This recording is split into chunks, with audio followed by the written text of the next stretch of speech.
Bueno, bienvenidos a nuestra sesión, a nuestra primera sesión del seminario de la Red de Antirracismo de la SAI.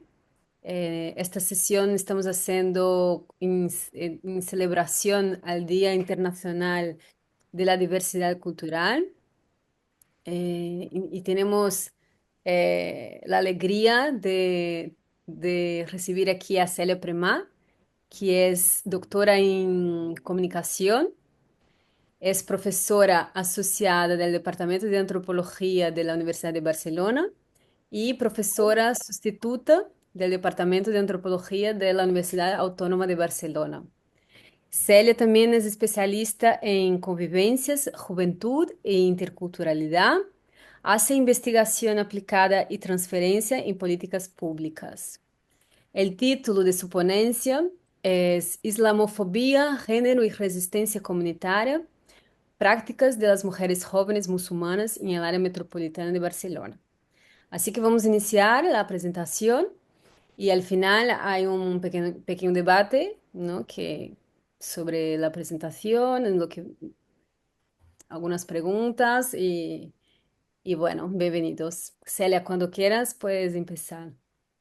Bueno, primero de todo, muchas gracias por darme esta oportunidad de poder introducir uno de los temas que en este momento están más en la mesa del racismo y del antirracismo, al menos en Cataluña bueno, yo creo que a nivel europeo, ¿no? Porque genera un importante debate sobre varias cosas que son consustanciales a la realidad de las migraciones en Europa, pero también de todos los debates identitarios, contraculturales, de relación y de convivencia.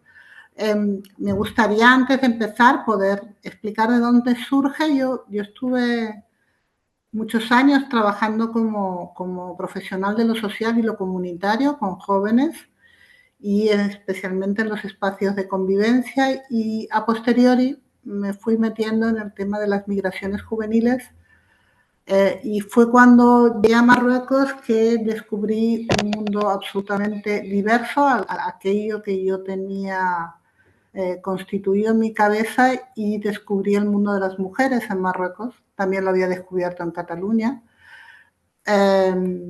Y surgió como una enorme importancia la necesidad de empezar a pensar en qué les estaba pasando a las chicas, a las jóvenes que estaban viviendo en Europa y que estaban viviendo situaciones eh, muy duras, ¿no?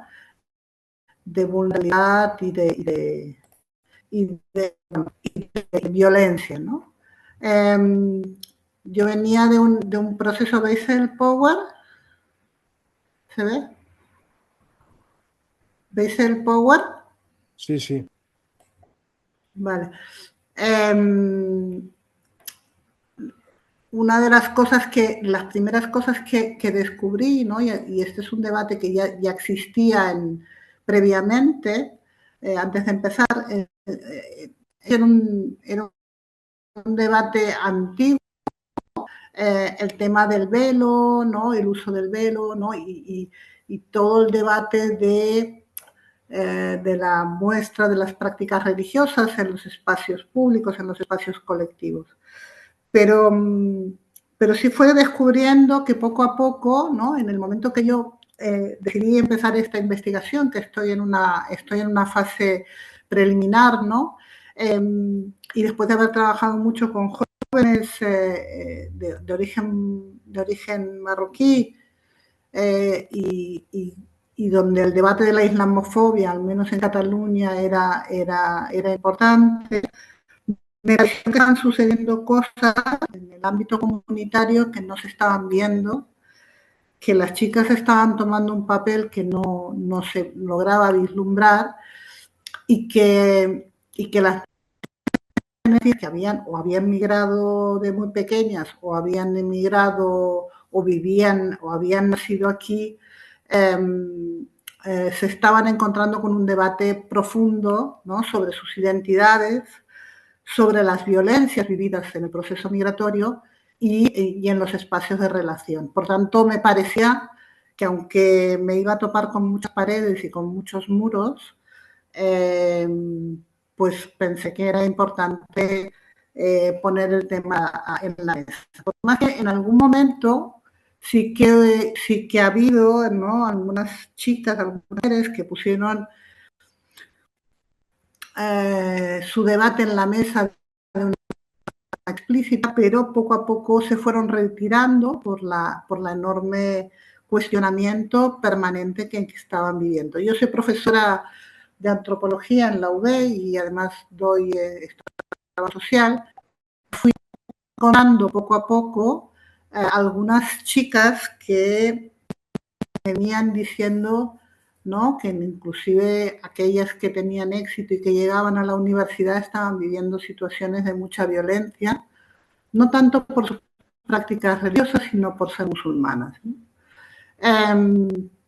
Me di cuenta que había un debate no solamente en los momentos que las chicas empezaban a plantearse usar el hijab o empezaban a plantear una práctica religiosa clara, ¿no?, hacia los 16 años, 15, 16, ¿no?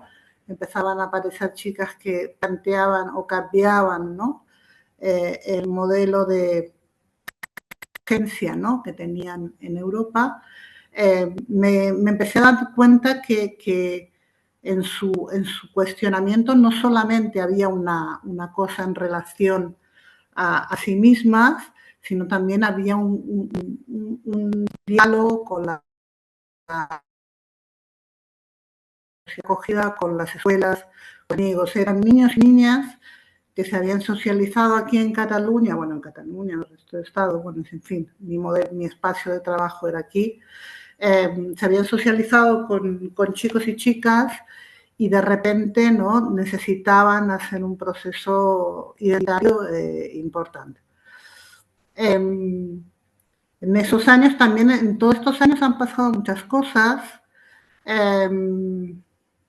y lo que sí decidí, que me di cuenta que también el tema del Islam, bueno, creo que todos lo sabemos, ha habido, ¿no?, en todos los grupos Conociendo Marruecos, después también se me reafirmaba que el tema de las prácticas religiosas y de los rituales y desde el Ramadán o otras prácticas se fueron constituyendo claramente a partir de procesos largos de migración, ¿no?, y procesos largos de autoconstrucción identitaria. Entonces me di cuenta que no todo era simplemente segregación, sino que también en las voces de las chicas había un elemento de resistencia, había un tema de un debate con sus generaciones previas, ¿no?, qué estaba pasando con sus padres, con sus madres, ¿no?, que estaban ahí viviendo situaciones migratorias muy duras,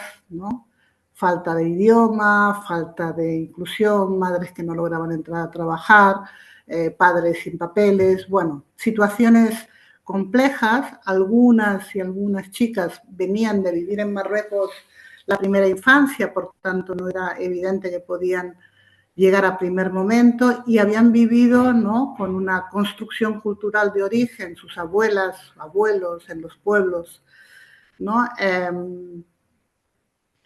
Vínculos que necesitaban mantenerse, vínculos que estaban mediatizados por violencias y vínculos que obligaban a retornar y volver, ¿no?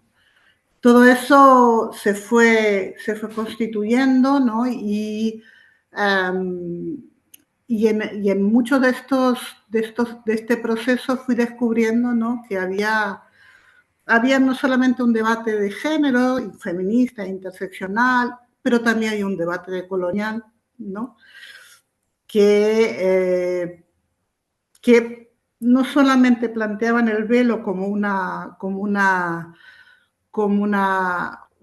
autoidentificación, sino también como un elemento de resistencia, ¿no? Y evidentemente, ni decir tiene que, como en todas las prácticas, ¿no? Y en todas las maneras de ver las cosas, hay ideologías muy diversas, hay posicionamientos muy diversos y hay interpretaciones inclusive del, del yihad y de la práctica religiosa muy diversa. Por tanto, no estamos homogenizando, pero sí que hay algo, ¿no? De no ser de aquí, de no ser de allá, ¿no? Del pasado y del futuro que me pareció importante. Y en ese momento, ¿no? Aparece aquí en Europa claramente, ¿no? Primero fue el ataque hacia los jóvenes menores migrantes, ¿no? Claramente hubo una utilización de la extrema derecha hacia esos colectivos, ¿no? Eh, con ataques a centros, etcétera, etcétera, pero aparecen las mujeres como el foco, ¿no? Del discurso pero no de la extrema derecha, sino un discurso generalizado, ¿no? Donde el estigma y la estigmatización, ¿no? Hacia las mujeres, asociándolas mayoritariamente a colectivos, a situaciones de más de derecha, ¿no? En Afganistán, a sectores religiosos específicos, etcétera, etcétera, y haciendo una generalización que, que contraponía absolutamente, contraponía absolutamente su debate, su discurso y su manera de entender las cosas, ¿no? Um, y paralelamente, bueno, yo estoy muy relacionada en el ámbito comunitario, paralelamente aumentaba de forma exponencial el número de chicas que empezaban a usar hijab, el número de chicas que empezaban a posicionarse de una manera específica. De hecho, actualmente se ha generalizado de forma explícita, claramente. Por todo ello, ¿no? Detecto que las mujeres jóvenes, sobre todo, ¿no? Empiezan a hablar de la necesidad de tener un derecho a la diferencia, ¿no? Y actuar como respuesta frente a procesos de discriminación. La mayoría de ellas, tengo algunas entrevistas ya realizadas y algún inicio de trabajo de campo, empiezan a hablar de la precariedad económica de sus familias y de las violencias vividas durante la infancia, sobre todo en relación al racismo, en relación al bullying, a la etiqueta, a los espacios escolares, etcétera, etcétera. Y al mismo tiempo, ¿no? Plantean, ¿no? En ese recorrido, ¿no? Que hay un proceso de integración en la sociedad española como incompleta, fallida, ¿no? Es decir, aún habiendo nacido aquí y habiendo crecido en el país, no se sienten reconocidos plenamente como ciudadanía. Y al final, ¿no? El yihad, aparte de la propia práctica religiosa y espiritual, ¿no? Pasa a ser un mecanismo de representación, ¿no? De mostrarse y de tomar una identidad clara, ¿no? Y muchas de ellas lo hablan, ¿no? Desde el control de su propio cuerpo, ¿no? Frente a los discursos de sumisión, ¿no? Por tanto, en todo este proceso, sin quitar, ¿no? Que pueda ser o es una sociedad patriarcal, la sociedad marroquí, ¿no? O pakistaní, sino es como ese uso del yihad, ese uso de esa identidad musulmana, les da una recuperación de la agencia, ¿no? Y empiezan a plantear de forma muy explícita, y bueno, evidentemente estamos en un entorno de antropólogos, no por tanto ni que decir sea, que empiezan a plantear la religión como una forma de reinterpretación de su herencia cultural y religiosa desde una mirada europea, ¿no? Desde una mirada. Y curiosamente, como hice varios años trabajo de campo en Marruecos, empecé a descubrir que en Marruecos había todo un mundo de mujeres y de constructoras y que mantienen, ¿no?, la vida comunitaria y la vida colectiva y cultural son las mujeres. Por tanto, aparece todo un embaque de cosas que me llevan a pensar, ¿no?, que las migraciones femeninas, ¿no?, eh, en los barrios, sobre todo, y comunidades urbanas en Europa, son las mujeres y las jóvenes, ¿no?, que acaban constituyendo el espacio de resistencia y el espacio de visibilidad, ¿no? Y cómo de esta manera construyen una identidad, pero también se exponen a mecanismos de discriminación y de discursos de odio de forma muy clara, ¿no? Al final, las narrativas, ¿no?, los estereotipos y la mirada paternalista de la mujer europea hacia la mujer musulmana las infantiliza y, y esto se convierte, bueno, ni que decir sea, en un conflicto claro y complicado, ¿no? Es decir, que hay algunas referentes, hay algunas mujeres que están como muy dispuestas a hacer una lucha feminista, ¿no? La Chaima, Majda y Fátima Sora, bueno, hay un montón de mujeres que están en Cataluña, algunas abandonaron y otras están reincorporándose, ¿no?, pero están empezando a hacer un proceso de análisis, pero todas ellas en un diálogo con la sociedad de acogida establecen una estrategia que al menos habría que intentar escuchar y entender, ¿no? Por tanto, estamos ante una forma de representación que estas mujeres jóvenes deciden tomar y una influencia de relatos, ¿no?, que condicionan su experiencia. Por tanto, estamos ante un debate terriblemente peligroso y que en los últimos días ha tomado una envergadura muy grave, dado que al final, de ser víctimas del machismo musulmán, pasan a ser víctimas, ¿no?, del patriarcado europeo. Entonces hay elementos muy complicados y al final están siendo instrumentos de opresión, pero esto no solamente tiene un riesgo claro, que estas resistencias que ellas, ¿no?, estas estrategias frente a la violencia y el racismo vivido durante sus infancias y sus resistencias para poder desarrollarse en una vida de emancipación, se está reconvirtiendo hacia una situación que seguramente va a llevar a una invisibilidad muy clara de estas mujeres. De hecho, muchas de ellas ya no están pudiendo acceder al mercado de trabajo, no pueden acceder a espacios de participación colectiva.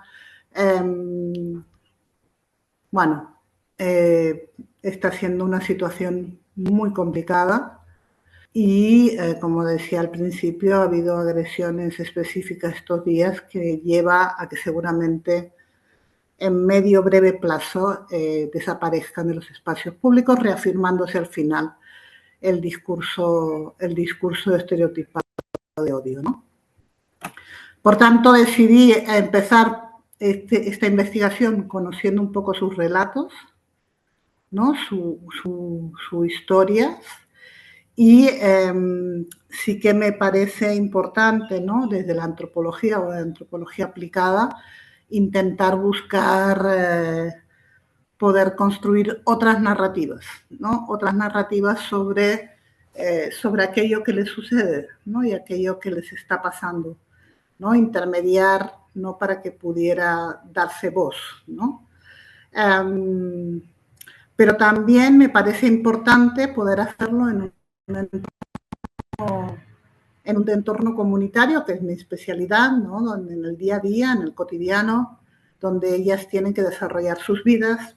Y de hecho, hubo un hecho crucial en el barrio de Arrabal de Barcelona, una asociación de ex educadores sociales y educadores sociales que construyeron una asociación para salvar a estas chicas de la opresión familiar, creando una asociación que se llama Por Ellas y que ha generado un debate ya importante, ¿no? Del uso, ¿no? Del espacio público de estas chicas, ¿no? Estamos ante una situación grave, ¿no? Y que, bueno, necesitaría un análisis a fondo y pienso que estamos poniendo en riesgo gravemente a muchas mujeres que quieren desarrollar un proyecto personal y social. Entonces, los primeros elementos que estoy un poco detectando, ¿no? Es cómo los movimientos migratorios, ¿no? No están, bueno, esto supongo que lo sabemos todos, pero bueno, es una evidencia, ¿no? No está reconociendo la diversidad en la vida cotidiana. Por tanto, estas mujeres jóvenes están viviendo una doble realidad, una triple realidad, ¿no?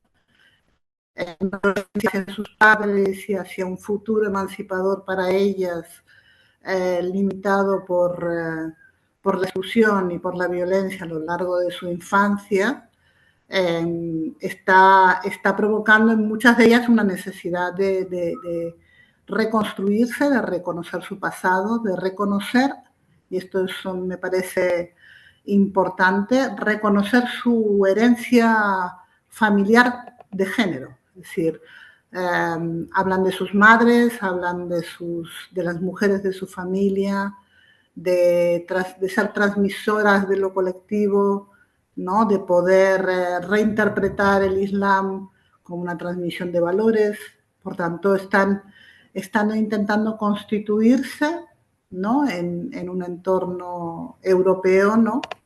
Donde se las etiqueta de sumisas, y la verdad es que es muy complicado. Por tanto, yo creo que estas chicas están buscando, ¿no?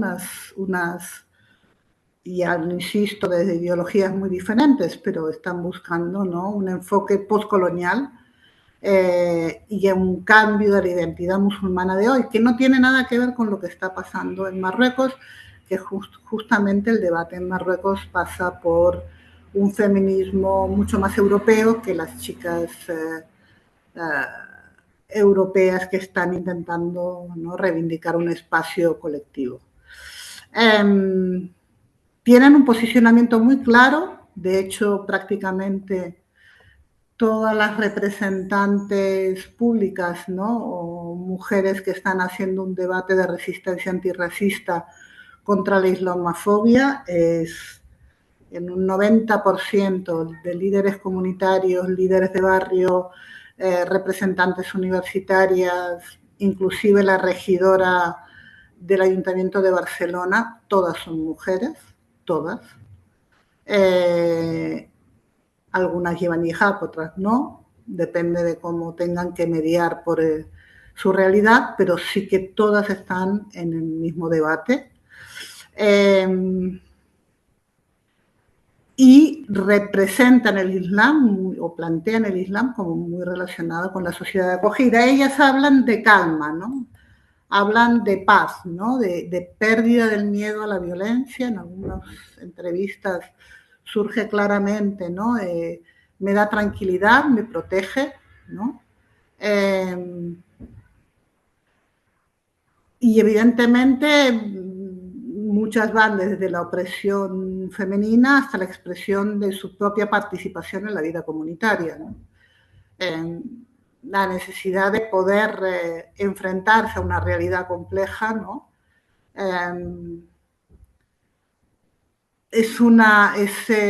ha habido una demonización, ¿no? de estas jóvenes y en esa demonización yo creo que también ha habido una invisibilidad de las violencias sufridas por ellas, ¿no? Eh, Muchas de ellas viven en realidades culturales muy diferentes y cada vez más, ¿no?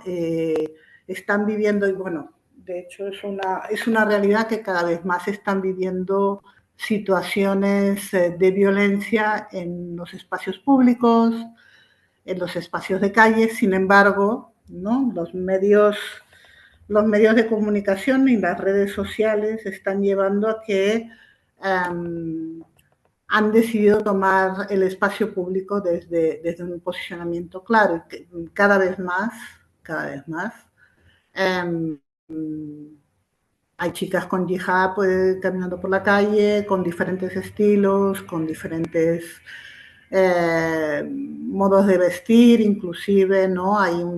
El uso de la ropa, ¿no? Demuestra mayor religiosidad o menos, o más pureza en la práctica religiosa, pero inclusive algunas de ellas plantean, ¿no? A una de las personas que entrevisté, que es una chica extremadamente inteligente, me comentaba, ¿no? Que al final se quedan solas, ¿no? Se quedan solas, ¿no? En procesos formativos de alto nivel, muchísimas de ellas llegan a la universidad, intentan formarse, pero se quedan enclaustradas e inclusive algunas de ellas plantean que quieren volver a origen, ¿no? De que la segregación que están viviendo les está limitando mucho en muchas cosas, ¿no?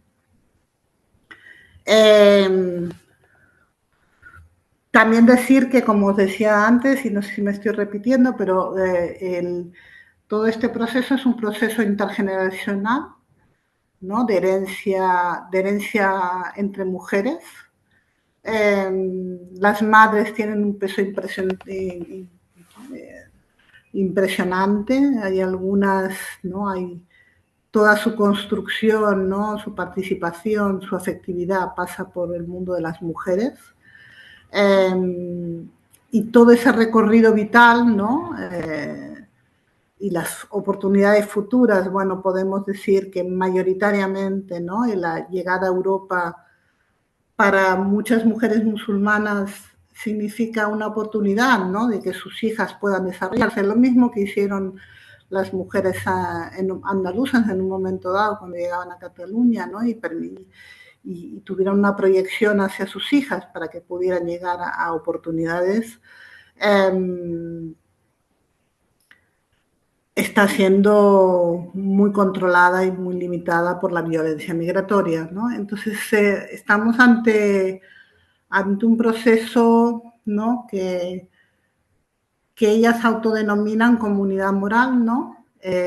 Donde en esa comunidad moral ellas mismas pueden tomar espacios de autoridad, de agencia, de prestigio, ¿no?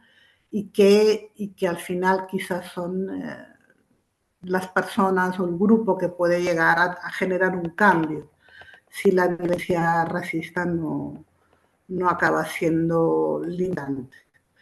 Eh, Sin embargo, decir tiene que en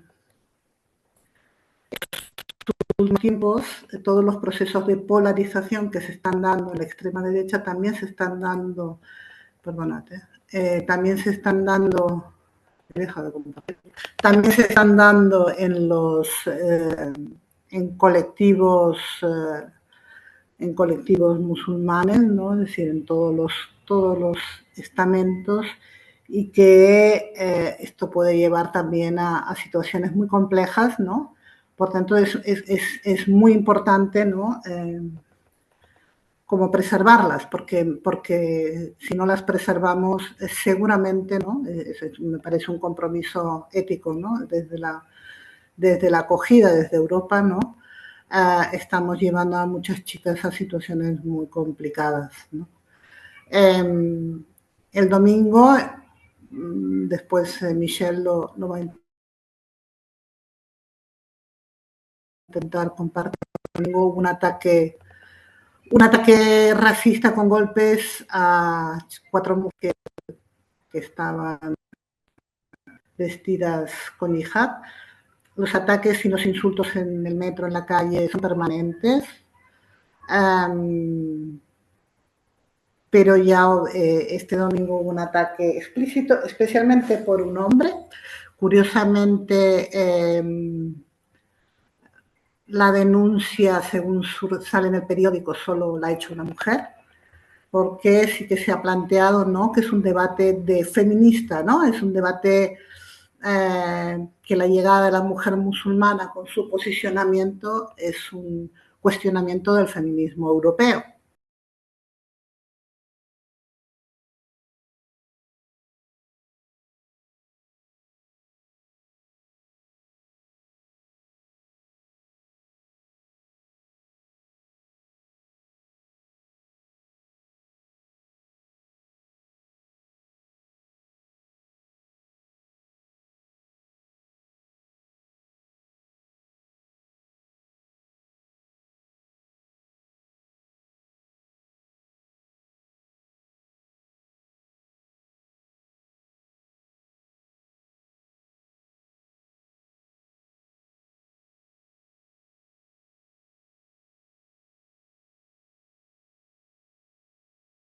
Podemos ahora abrir, ¿no? Para debate.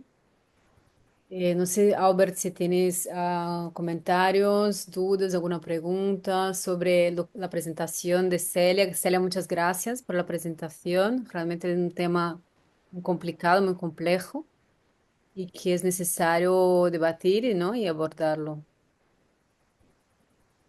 Sí, yo sumarme al agradecimiento y bueno, el vídeo que hemos visto pues es impactante, es un vídeo, digamos, de una agresión muy explícita.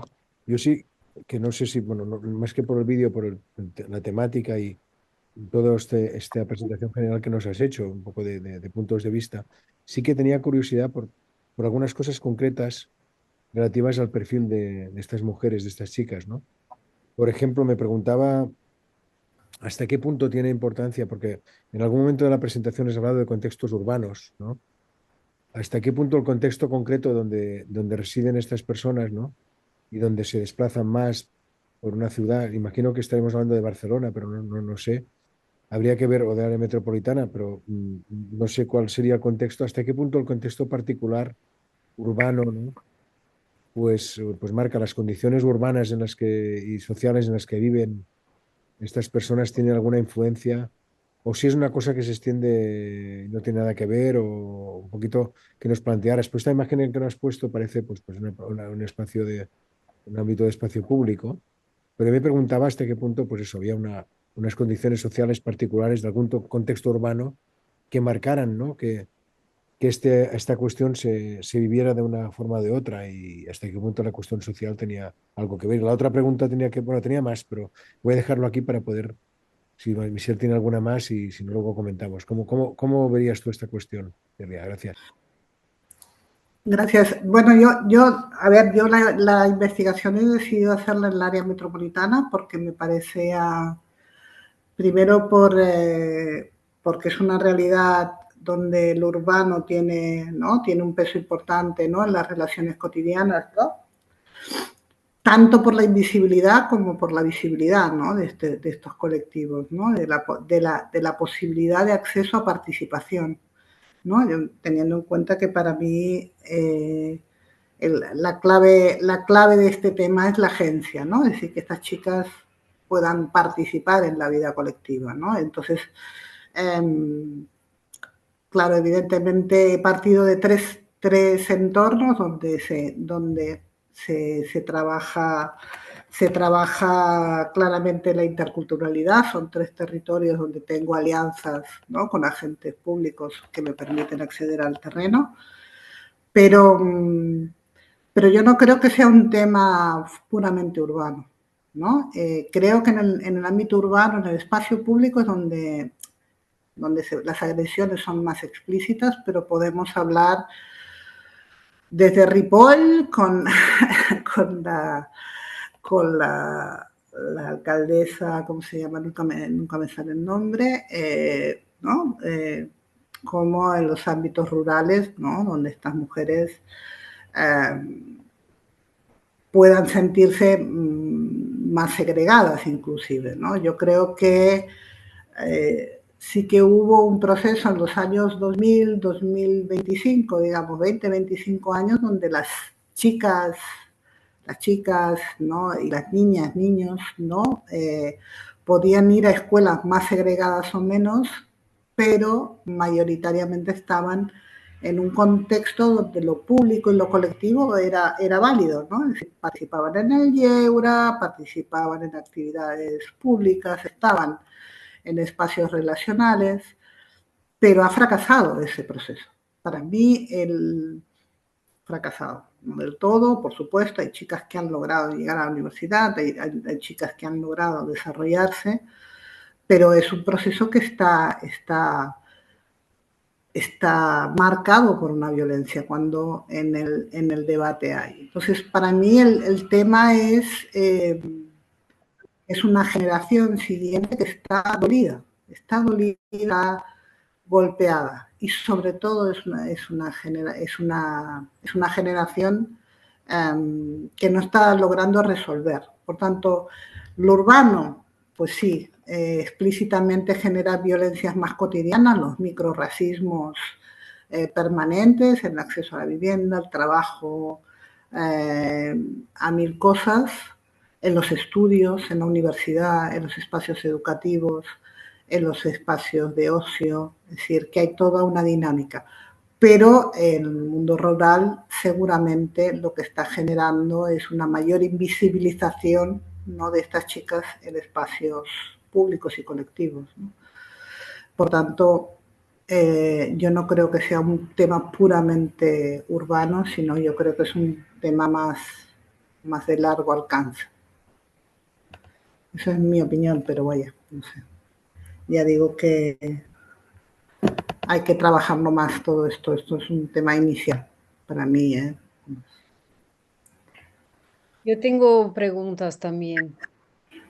Me gustaría entender un poco el rol de las instituciones, si influencian o ayudan o no, o, o molestan en este proceso de resistencia o de, bueno, de comunidad, ¿no? Que están haciendo estas mujeres para resistir. ¿Cómo? Bueno, no lo sé. Creo que es como muy complicado porque depende de dónde y qué, ¿no? Yo creo que bueno, yo inicié mis trabajos en intervención, inicié en temas de bullying en el mundo escolar hace menos de 10 años y hace 10 años el bullying no era racismo. Por tanto, el bullying era opciones personales individualizadas de un, ¿no? Y aún estamos ahora en este relato, ¿no? De hecho, son ellas mismas que empiezan a hablar, ¿no? A narrar, ¿no? La violencia vivida en la infancia, ¿no? Como chicas hijas de moras, ¿no? Viendo a sus madres siendo agredidas por no saber el idioma, por ¿no? En los espacios haciendo de traductoras, problemas con el idioma, ¿no? Entonces, siendo segregadas, aunque en su cotidiano tuvieran relaciones interculturales, relaciones con amigos de todas partes, eso no estaba limitado, ¿no? Pero la etiqueta ha marcado mucho su recorrido vital y sobre todo la mirada hacia sus madres, hacia, ¿no? Que la cultura marroquí es muy importante, ¿no? Por tanto, han vivenciado una violencia que viene fundamentalmente de las instituciones, ¿no? De la falta de implicación de las instituciones en ese recorrido vital, ¿no? Que también está pasando con los menores migrantes, que también ha pasado, ¿no? Pero, o con chicos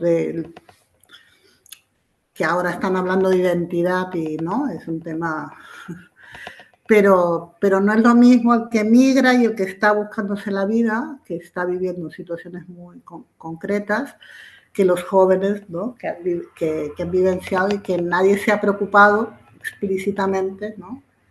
De entender que estos jóvenes también estaban viviendo violencia, racismo, ¿no? Y, por tanto, claro, es como, ay, ostras, me he dado cuenta ahora, ¿no? Entonces, claro, es... Mira, perdona que os corte, pero he tenido un problema. Se ha quedado colgada. Justo cuando ha preguntado Michelle, como sé que esto después lo podemos editar, lo planteo, se ha quedado colgada la presentación. Igual vosotros no lo habéis notado, No. pero tú has preguntado por las instituciones, se ha quedado colgado y ha vuelto cuando estabas hablando de bullying. Entonces, por el camino se ha perdido algo. Lo digo por si queréis volver y... Sí, bueno, Sí, aclaro, simplemente que el bullying nunca ha sido reconocido como un ataque ¿no? racista de género hacia la diversidad, ¿no? En el mundo escolar, ¿no? Y yo creo que ahí está profundamente, ¿no? Una de las dolencias más importantes, ¿no? Para estas jóvenes. Y por otra parte, ¿no? Estas jóvenes han tenido que intermediar con sus madres que no sabían el idioma, han tenido que acompañarlas, madres que han vivido también situaciones de violencia, ¿no? O de desagregación y han vivido, ¿no? Ellas como sus, sus madres, ¿no? Estaban siendo aisladas, ¿no? Segregadas, ¿no? Por el proceso migratorio y por tanto han vivido una doble realidad que, que las ha situado en un mal lugar, ¿no? Entonces estamos ante un fenómeno complicadísimo, que ellas están autorreparándose, pero que también va a generar sus contradicciones, ¿no? Internamente en la propia comunidad como hacia afuera, ¿no?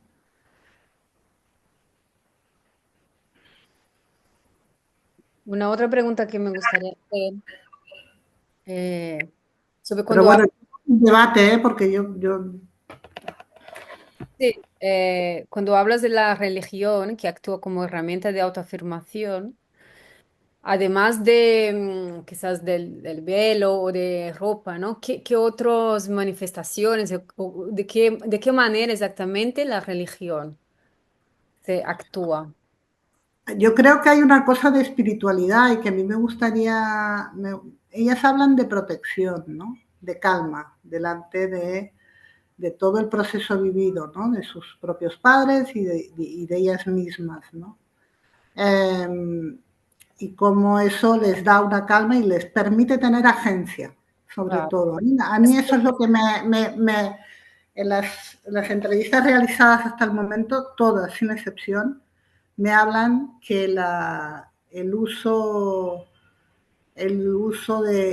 poder acceder a esa espiritualidad, ¿no? Les da agencia y les da tranquilidad para poder afrontar, ¿no? Al reconocer una historia propia, ¿no?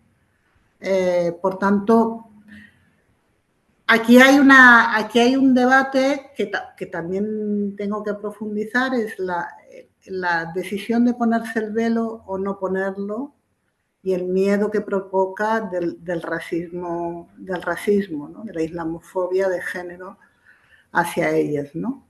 Hay algunas que dicen no me lo pongo porque no me atrevo, hay otras que dicen pues me lo pongo y ya está. Yo creo que ahí hay los padres en principio son muy resistentes a que se lo pongan porque significa exclusión, pero pero ya te digo, se está dando un fenómeno como muy viralizado de que todas están a por el velo. Entonces, pero bueno, las redes sociales también mandan, ¿no? También ellas hablan de estética, hablan de cuerpo, ¿no? Hay un debate sobre el cuerpo con la joven europea, ¿no? La exposición del cuerpo, ¿no? Ellas defienden su intimidad. Bueno, hay también sobre maternidades, hay muchos debates muy interesantes, o al menos interesantes, para poder y en relación a sus relaciones de género, ellas hablan de el hombre como un instrumento productivo, pero no de reproducción de la cultura, ¿no? En muchos momentos, ¿no? Por tanto, hay chicas que usan velo, otras que no, hay chicas que hablan de prácticas culturales, pero y hay chicas que están alejadas, y hay otras que usan niqab. Es decir, tenemos todas las variables, pero se ha creado una estética también sobre todo esto. Entonces, por tanto, estamos ante un fenómeno. Cuando dices que se ha creado una estética, perdona porque claro, si nos hablas de tantos perfiles, parece más bien Es una que estética eso sí, es plural, que no pero no, hay. no hay, ¿a qué te refieres con que se ha creado una estética? ¿Quieres decir que se ha creado una estética Bueno, en las fuera, redes sociales está fuera, ¿no? corriendo, ¿no? Y inclusive ellas mismas dicen, bueno, ¿no? Hay que generar un modelo, ¿no? Y podemos, ¿no? Ser musulmanas ¿no? Y es una forma, ¿no?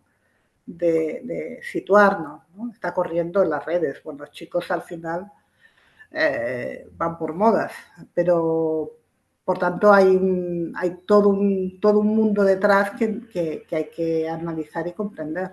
Pero en todo caso, claramente, clarísimamente, es una forma de posicionarse socialmente, ¿no? Desde un mecanismo de resistencia. A mí me parece curioso, bueno, curioso, yo creo que esto también evidencia como que cuando hablas del poscolonialismo, ¿no? Y todos estos, la influencia de colonial, que creo que en Europa principalmente, esto es como un síntoma, ¿no? Del proceso colonial, de la colonialidad, el encuentro, el inmigrante, la inmigración con la sociedad local, ¿no? Y todas estas situaciones que generan con la interculturalidad o interrelación, porque a veces no es ni más culturas, sino entre personas, ¿no? Como de diferentes ya grupos, como dices, ¿no? Como que una persona no se siente ni aquí ni de ahí, y entonces la identidad es muy porosa y se cruza mucho, ¿no? Entonces, creo que es un tema súper amplio que necesita, ¿no? Una visión de colonial, pero ya porque muchos de los estudios de coloniales están en el sur, por ejemplo, ¿no? O en las zonas donde han sido históricamente colonizadas. Pero esta colonialidad está pasando en los países donde han ido los inmigrantes. Entonces ahí también se genera toda una dinámica que también se puede ver desde una teoría de colonial, pero propia de aquí, que es bastante diferente, ¿no? Creo, por estas A diferencias mí, y por a mí lo que me sorprendió cuando fui a Marruecos es el poco uso del yihad, por ejemplo. Todo el debate sobre la ley islámica y la emancipación de la mujer, ¿no? Que hay en Marruecos en este momento, y que no tiene absolutamente nada que ver con el debate que están planteando estas chicas. Mm. Nada que ver. Entonces yo creo que es un debate con el tema de la violencia que están viviendo, ¿no? Dice violencia racista, y que es europea, Mm. que no lo están planteando los chicos, para nada. Es una violencia, digamos, lo que nos estás planteando es una violencia, en cierto modo, que viene desde el punto de vista institucional, por lo que estás planteando. Y social, es un racismo institucional y social, para Y mí sí. quienes consideran el Islam un mundo ajeno, sería un poquito eso, ¿no? Bueno, claro, es que en Islam estamos en el mismo proceso en este momento que con la comunidad gitana. No sé si visteis lo del campo de fútbol de hace unos días. Medio campo de fútbol, creo que era en el español, gritando el que no salte es musulmán. Medio campo. Sí, esto fue hace sí, unos días. Una cosa quería preguntar, bueno, no sé si querías preguntar algo más, Michelle, que si me estoy colando Bueno, aquí. está bien. No, una cuestión era, has hablado hace un rato de la agencia, ¿no? Yo me preguntaba, entiendo, esta agencia que tú estás planteando, es organizativa, es decir, trasciende porque por una parte entiendo por lo que nos estás trasladando que esta agencia se traduce en una intervención en las redes que en cierto modo es informal, ¿no? por lo que has planteado, o también hay alguna participación organizativa, ¿no? Alguna organización de estas mujeres que se organizan para, de algún modo, trasladar esta agencia en forma de acción colectiva. Es decir, y cómo se traduce? ¿Hay colectivos? ¿Se organizan? ¿Cómo es un poquito? Lo entiendo que sí es Bueno, acción. hay un par o tres de grupos de organizaciones juveniles en las universidades, sobre todo. Hay algunos grupos religiosos de jóvenes musulmanes, pero algunos son mixtos. Pero, pero sobre todo hablo de la realidad cotidiana de las comunidades de mujeres en los barrios. Por eso me parece importante. Y cuando hablo de agencia no solamente hablo de los espacios virtuales y tal, sino el acceso de muchas chicas a espacios formativos, espacios de barrio, espacios de relación, ¿no? Por eso es tan peligroso los ataques hacia ellas, porque eso las esconde, las invisibiliza.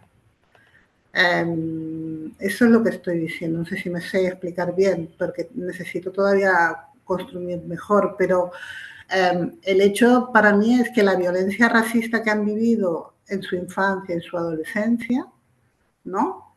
Ha tenido un impacto en cómo han tenido que reconstruir una identidad, una nueva identidad, un mecanismo de protección, ¿sí? Y cómo eso, a su vez, puede ser muy riesgoso para que desde los discursos de extrema derecha se las lleve hacia la invisibilidad total, ¿no? Por tanto, ellas lo han usado como un instrumento de emancipación, de colectivo de mujeres. El yihad pasa a ser, ¿no? Desde las diferentes variantes ideológicas, ¿no? Eso es muy amplio, ¿no? Pero están en todas partes, están en la vida pública, están entrando en los servicios sociales, están entrando, ¿no? Hay un par de compañeras, por ejemplo, que han logrado ser funcionarias de servicios sociales, ¿no? Y están haciendo una investigación en este momento sobre la etiquetación, ¿no? Del uso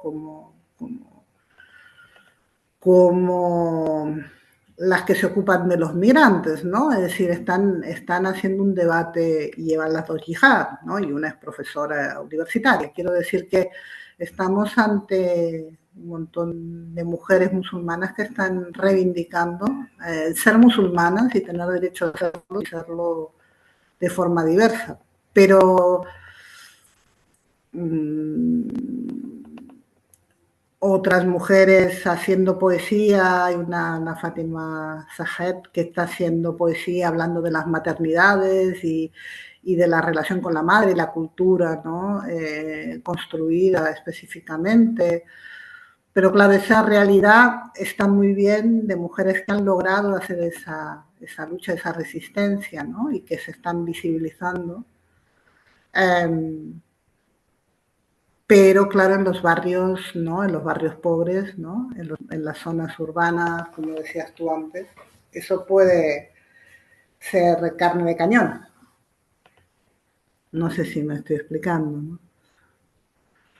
Entonces hay en las universidades chicas que se han quejado explícitamente de que las compañeras no quieren hacer trabajos universitarios con ellas, por ejemplo, porque llevan el yihad. Bueno, hay de todo. Por tanto, estamos ante algo que no se habla, que no se explicita, ¿no? Que lo hacen algunas mujeres que han podido tener acceso, pero no todas. Entonces, ejemplos como en un instituto del Raval de Barcelona, una profesora atacándolas directamente, ellas y sus madres reivindicando que tienen derecho a poder usar el hijab y a participar en la vida social de un instituto y se les quitan los carteles. Eh,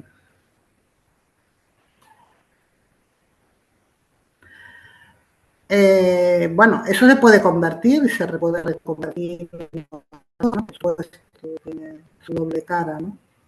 Ya sabemos cómo son los procesos migratorios, pero, pero la segregación es, un, es un elemento que tiene que estar siendo compensado, ¿no? Con nuevas narrativas, nuevas formas de entender, ¿no? La realidad de los y las jóvenes. Al final, eh, no lo sé. Estamos en un proceso muy activo, por tanto no sé cómo va a ir todo, ni lo que no me esperaba era lo que ha pasado este fin de semana. Eso sí que no me lo esperaba. Yo no sé cómo lo veis, yo no sé en Valencia, Albert, o como no sé dónde está, pero, pero es muy grave. Y ahí sí que creo que los servicios públicos no van a poder protegerlas. Celia, no me quedó claro quién hizo el ataque. No lo sé, era en un barrio de Manresa, era un hombre y una mujer, y las golpearon, por suerte se grabó, entonces hay una denuncia, pero, pero bueno, un barrio de Manresa. Mm. Sí, hay Ellas, muchos tipos de violencia, ¿no? Que ocurre, además de este tipo que es más físico, ¿no? Y muy impactante. Y, hay tantas violencias del día a día que a veces crea un efecto psíquico muy fuerte, ¿no? De- yo creo que del subalterno, es lo que hablamos mucho de los colonizados, que tú cargas con esta, no sé, una condición de inferioridad en relación a otro que nos cuesta mucho salir de este lugar, ¿no? Y que se debe trabajar mucho con, yo creo, ¿no? Que con el lenguaje, con agencia y con todo esto. Yo creo que quizás el velo y el hijab son este tipo de lenguaje, ¿no? Como que se puede trabajar lo que tiene ahí inferiorizado bueno, psíquicamente. el tema es, claro, es decir, el tema del velo es, bueno, al final es un instrumento, ¿no? Que ellas utilizan, ¿no? Ah, aquí hay que debatir qué es el velo y cuántos velos hay en el mundo, ¿no? Eso de que no todas las musulmanas son iguales, no todas las musulmanas están en situaciones de las mujeres que en Afganistán, y lo que no podemos es plantearlo desde un feminismo europeo, es decir, el modelo que ellas plantean, nos guste o no nos guste, es diferente, y al final es un debate que tienen que tener ellas, ¿no? Sus resistencias de género internamente, ¿no? Es decir, al final el tema es el reconocimiento a su capacidad de gestionar sus relaciones de género, ¿no? Es decir, a mí lo que me parece es que no hay un, no hay un debate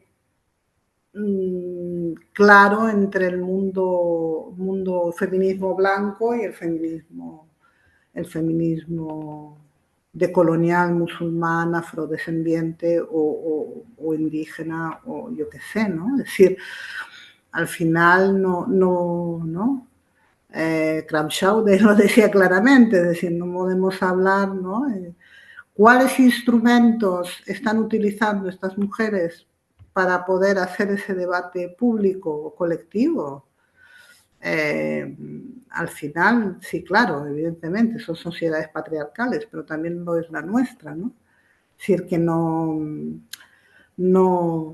podemos, bueno, yo no sé, esa es mi opinión, ¿no? Yo tengo la tarifa plana, es decir, yo no, Sí, pero yo sé. un inciso. De todos modos, cuando dices son sociedades la nuestra, yo creo que en realidad ahí lo que estamos hablando es de una sociedad compartida, ¿no? Es decir, realmente ese es un poco el problema. Realmente es una sociedad donde no hay dos sociedades. La sociedad hay contextos comunitarios y de sociabilidad y grupales y de interacción distintos. Hay formas violencia que contaba ahora Michelle también diferentes, algunas más explícitas como esta, que a veces al ser tan espectaculares hacen que no nos demos cuenta de otras que son más invisibles, más discretas, ¿no? La que has dicho tú misma ahora de las estudiantes que no quieren hacer un trabajo con unas compañeras, por ejemplo, ¿no? Es una situación que entraña cierta violencia y sin embargo a lo mejor uno no lo asociaría porque diría, yo no estamos agrediendo a nadie, ¿no? Pero claro, no deja de ser violencia. O sea que realmente un poco lo que estamos viendo es un problema de convertir, digamos, un problema de cohesión social a través de definición. Y no sé, os quería plantear aquí abierto un poquito una cuestión hasta qué punto una lectura universalista, esto es muy no sé si sería un poquito de colonial esto, incluso también, ¿no? Hasta qué punto no puede ser que una visión excesivamente universalista dificulte un poco la cuestión. Es decir, hasta qué punto pensar, por ejemplo, que estas prácticas religiosas como tales suponen una infracción de un cierto código moral general donde la gente no es religiosa, donde todos somos más o menos uniformes y libres bajo un cierto patrón. No sé si me estoy explicando, pero Sí, yo creo que hay que mirarlo sí, de manera situada, ¿no? No te he pillado, si pudieras aclarar un poco. No sé, entiendo como que cada lugar, sus dinámicas, sus interacciones, o sea, una perspectiva más situada que no universal, con teorías que intentan dar respuesta de manera así, más como si funcionara para todo, ¿no? Como hemos claro. hecho en general, Sí, sí, sino yo lo planteaba porque a veces puede darse en el debate público, ¿no? La sensación de que bueno, lo has dicho tú al principio de la presentación, Celia, tú hablabas del reconocimiento de la diferencia. ¿Qué sucede? Que en el contexto donde tú piensas que hay una especie de un individuo libre, eso es muy occidental, ¿no? El individuo libre, laico, basado con unos ciertos patrones, ¿no? Pues no encajan determinados, y efectivamente depende de las situaciones, pero claro, digamos, esta lectura de esta práctica, de esta práctica como llevar una cierta indumentaria y demás, dándole un código como de algo que es sinónimo de infringir una cierta, por ejemplo, una lectura universalista de las relaciones de género, por ejemplo. No sé si me estoy explicando, pero un poco esa es la línea, ¿no? Que probablemente ahí detrás nos está diciendo que tenemos un problema en la concepción de una sociedad compartida a la hora de reconocer o encajar la diferencia, ¿no? Diría eso, ¿no? Bueno, ese es el tema desde que llegaron las migraciones. Es decir, claro, cuando tú planteas estos temas en un espacio cualquiera, ¿no? De qué tenemos que preservar, ¿no? Como la cultura o los modelos, ¿no? Es evidente que el gran cuestionamiento que generan, ¿no? Estas prácticas diversas, sea la comunidad gitana, sea la comunidad musulmana, sea los grupos de diferentes orígenes, es evidente que el modelo homogenizador, socializador, es decir, tienes que ser occidental para poder vivir, está marcado por debates identitarios, herencias identitarias, adaptaciones, procesos de violencia, que tú no puedes decir que todo es igual. Entonces, la gran crisis, aparte de todas las crisis que tenemos en este momento, para mí la gran crisis es para el mundo occidental replantearse que ya no es el único modelo, ¿no? Entonces, y ese modelo lo tienen en casa, es decir, lo tenemos en casa. Entonces, eh, claro,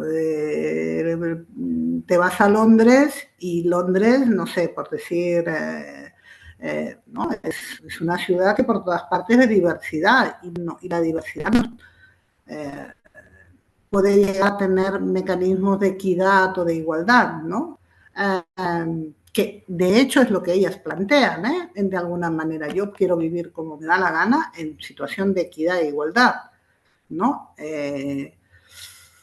quiero mantener mis orígenes, quiero mantener mi herencia familiar, quiero construir una identidad, ¿no? Quiero poder hablar de mi cultura en lo público, que, que no se puede.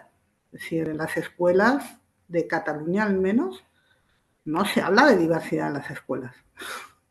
No hay diversidad, ¿no? Es el tatanet, la calçotada y lo que sea, ¿no? No sé, el resto de España me imagino que igual. Por tanto, si no hay diversidad en la escuela, no hay entonces todo es etiqueta, estigmatización, gueto, al final ellos dicen, pues muy bien, pues soy el gueto, pues punto, ¿no? Reivindico mi espacio, ¿no? Pero claro, en esa construcción colectiva, claro, viene el racismo feroz que estamos teniendo en este momento, bueno, yo no lo había vivido en mi vida y llevo 30 años trabajando la diversidad, ¿no? Eh, entonces, claro, aquí, claro, el europeo está cuestionado. ¿Cuál es su modelo de género? ¿Cuál es su modelo de feminismo? ¿Cuál es su modelo de, ¿no? De identidad? Que, ¿no? Y llevamos los que trabajamos el tema del diálogo intercultural desde hace muchos años no hemos logrado hacer ningún puñetero diálogo. Entonces, claro, pues todo se polariza, todo se convierte complejo y todo es... Entonces, cuando las chicas les dicen, porque además estos diálogos yo los he provocado en clase, los he provocado en espacios colectivos, unas les dicen a otras, ¿por qué vais todas cubiertas? Y otras le dicen a otras, ¿por qué exponéis vuestro cuerpo a las violencias? A ver quién tiene razón. A ver quién tiene razón. Yo creo que la antropología tiene este potencial, ¿no? De trabajar todo esto. Yo creo que es poco usado, pero que debería estar más actuando en las instituciones, especialmente las educativas, para que Vamos a ver. esta verdad que tú acabas de decir sea el diálogo, o sea, que esto esté construyendo continuamente entre los varios lados que interactúan en este proceso. Porque yo creo que no hay un lugar común donde se llega y se resuelven los problemas. Lo que sí que hay que haber es una apertura para que este diálogo fluya constantemente, ¿no? Porque al final es un proceso que a cada, si es situado, va cambiando, ¿no? Dependiendo de esto. Ahora, por ejemplo, estamos viviendo un momento político muy complicado en el mundo, entonces esto influencia, pero lo que es necesario que se puede debatir sin tener, bueno, abierto el diálogo, que no haya una verdad que sea superior que la otra, ¿no? Sino No, que hay un espacio común donde las personas pueden expresarse e ir construyendo su modo de percepción y de verdad que sea construido colectivamente. yo mira, ayer hubo una presentación en Barcelona de la Barcelona Antirracista, el Ayuntamiento Sí. de Barcelona ha hecho un programa de Barcelona Antirracista y, y muchísimas personas de los colectivos migrantes, líderes comunitarios, hablaban de la falta de reconocimiento de las violencias vividas. Yo creo que es una narrativa que tiene que empezar a aparecer y esas violencias generan identidades, generan el sentir saber pensar, ¿no? Que habla de la perspectiva decolonial y que genera, ¿no? Nuevas maneras de construir experiencias, ¿no? De vidas, ¿no? Donde hay cultura, hay redes, hay otras maneras de ver las cosas. Entonces, yo creo que eso es lo que no está puesto en la mesa. Y, y yo no creo que solamente sea un momento, en eso difiero contigo, un momento político, es que la extrema derecha se está organizando. Es decir, la extrema derecha los grupos neonazis se están organizando. Es decir, estamos en una situación que no, que o estas chicas, chicos, tienen mecanismos de resistencia o los van a destrozar. porque no pueden acceder a la vivienda, no pueden acceder al trabajo, no pueden acceder a los estudios cada vez menos porque los recursos son cada vez más limitados, están siendo segregados en los barrios, ¿no? Los padres se están asustando y los están retirando de la vida pública. Claro, estamos en unas dinámicas situadas, como dices tú, muy complicadas, pero es que se están organizando grupos clarísimamente que a por ellos. Y claro, yo de verdad llevo 30 años en la vida comunitaria, trabajando en barrios, relaciones, convivencia y tal. Y lo que está pasando ahora no lo había visto en mi vida. Entonces, claro, pues está muy bien que un ayuntamiento abra una vía institucional para hablar del racismo, pero, pero el problema es que hay que empezar a decapitar y mover tantas cosas que es muy complicado. Hostia, a mí me encantaría que pudiéramos encontrar espacios de diálogo, espacios interculturales. Yo lo logro hacer, pero micro y en situaciones absolutamente excepcionales. Eh, entonces, no sé. Y sí que veo a los colectivos jóvenes muy vulnerables, súper vulnerables. Yo no sé cómo estos chicos van a poder... Eh, Yo quería plantearte que nos está quedando la cosa como muy, he dicho un par de veces que no lo veía, sin embargo, yo igual para ir encarando un poco al final, ¿nos podías dar algún mensaje de esperanza para verlo? bueno, la propia resistencia de los Claro, chicos. porque al fin y al cabo nos hablabas de agencias, hablando de resistencia. ¿Nos podías poner algún ejemplo concreto que contrarrestar de algún modo el sabor de boca que nos puede dejar todo esto y después de ver el vídeo? ¿Algún ejemplo concreto? Yo creo que es la propia agencia, ¿no? La capacidad de estos chicos de defender su propia posición. Yo creo que a eso hay que apoyar, ¿no? Hay que transformar la narrativa y a mí me parece que están, de hecho, los jóvenes alterizados son chicos que están con debates claros, con espacios colectivos de preservación de prácticas culturales, de estar planteando un posicionamiento claro. Ahora creo que la responsabilidad nuestra en nuestro entorno es generar opciones para que puedan tener un reconocimiento público. Es decir, que esa diversidad sea reconocida públicamente. Y yo ahí creo que la política pública tiene un papel fundamental y la antropología tiene un papel fundamental. Porque ellos están construyendo, que nos guste, no nos guste, que nos pongan en cuestión, que vamos a tener que cambiar nuestras identidades, pues mala suerte, yo qué sé. Tendremos que replantearnos esa cosa colectiva que decía Michel, ¿no? Es decir, pues tendremos que ser un poquito moros, un poco latinos, un poco rusos, un poco, un poco chinos, un poco yo qué sé.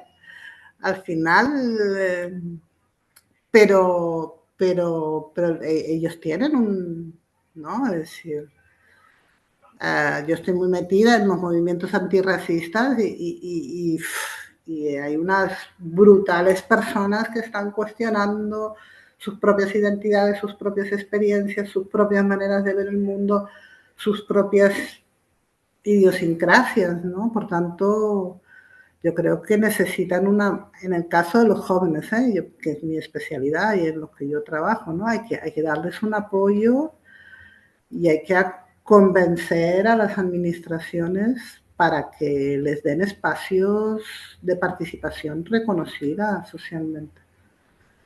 En Barcelona en este momento hay un representante joven, uno, que habla públicamente. El Jatín, que ha tenido un premio Reina Sofía y no sé qué, no sé cuántas, es un chaval de Pobla Sec que tiene capacidad de verbalizar y tal, pero tenemos al Jatín y no tenemos más.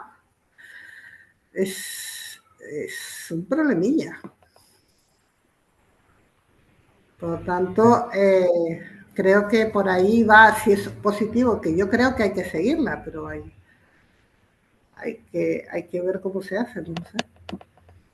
Bueno, yo creo que podríamos ir cerrando, ¿no, Albert? ¿Qué piensas? Sí. Yo creo que igualmente no íbamos a dar respuestas cerradas aquí, siempre abriendo caminos, ¿no? Y es eso. Entonces, podemos finalizar.